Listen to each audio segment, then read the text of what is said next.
बहुत ही ज़बरदस्त उत्साह है। हम मंडियों में आड़ती भाइयों से मिले, किसानों से मिले, कट्टों में तुलाई देखी, मजदूर की ढुलाई देखी। कैसे आप देख रहे हैं अन्न जो है भंडारों में जा रहा है, और वहीं भंडारों से फिर जो है देश में जो 80 करोड़ लोगों को अगले 5 साल के मोदी जी ने जो वायदा किया है कि हम फ्री में राशन देने का काम करेंगे, तो मज़दूर साथियों से भी हमने चर्चा करी। मज़दूर को सहूलियत और ज़्यादा मिले। पहली बार हरियाणा के अंदर मज़दूरों के रजिस्ट्रेशन का प्रावधान ये मार्केटिंग बोर्ड की तरफ से किया गया है।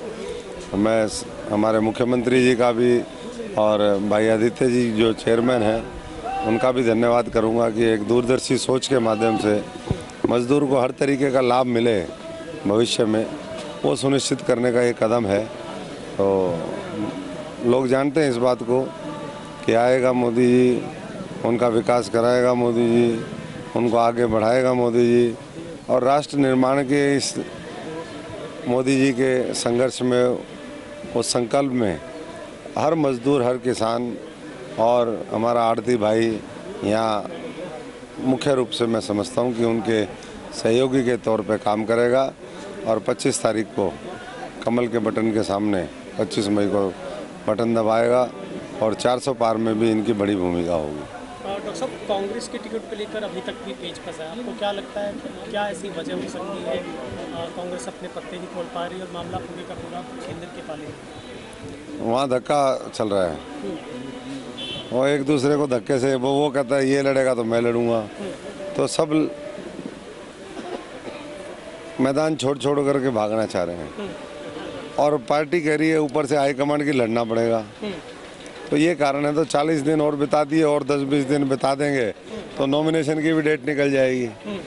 तो अब क्या करेंगे, कब करेंगे, उनके ऊपर है। लेकिन देश जो है आज उनके बारे में चिंतित नहीं है। देश चिंता में ये है, 140 करोड़ लोग ये सोचते हैं कि भाई मोदी जी को कैसे हम तीसरी बार देश का प्रधानमंत्री बनाए, कैसे उनका सहयोग दें, कैसे वो विकसित भारत और तीसरी बड़ी अर्थव्यवस्था जो भारतवर्ष को बनाना चाहते हैं उनके साथ जल्दी से जल्दी शामिल होकर के हम पूरा देश को जब आगे बढ़ाएंगे तो हर व्यक्ति को लाभ मिलेगा। छोटी छोटी सुविधाओं से जो है ये देश लंबे समय तक महरूम रहा है। अब देश और इंतज़ार नहीं कर सकता।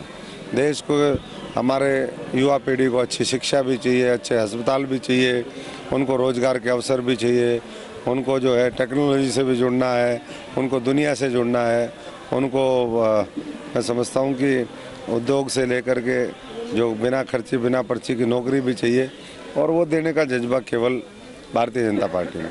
डॉक्टर साहब, हम लोग देख रहे हैं लगातार कि आपके कार्यक्रम भी हो रहे हैं, वहाँ पर किसानों का विरोध भी होता है। वो कहते हैं कि हम अपने 10 सवाल भाजपा के प्रत्याशियों से पूछे हैं और वो हमारा जवाब नहीं। जवाब तो अलग अलग समय पे हमने भी दिया है, हम भी उनके साथ उनके संघर्ष में शामिल रहे हैं। और मैं इतना ही कह सकता हूँ कि किसान भाइयों को जो वाकई में, वैसे तो किसान या तो मंडियों में है या खेतों में है, लेकिन फिर भी कोई अगर किसान का प्रतिनिधि अपने आप को समझता है, बात करना चाहता है, तो सरकार ने अलग अलग समय पे बात करी है और आगे भी तैयार है।